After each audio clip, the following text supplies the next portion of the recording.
Mi gente, estamos aquí esperando los chivos. Fue la carretera Paso Bajito, Constanza. Hemos andado 226 kilómetros hemos andado hoy.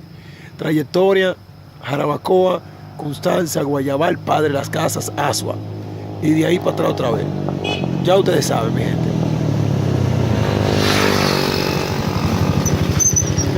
Están llegando los lentos ahí. La gente lenta están llegando. Bueno, vamos a morir.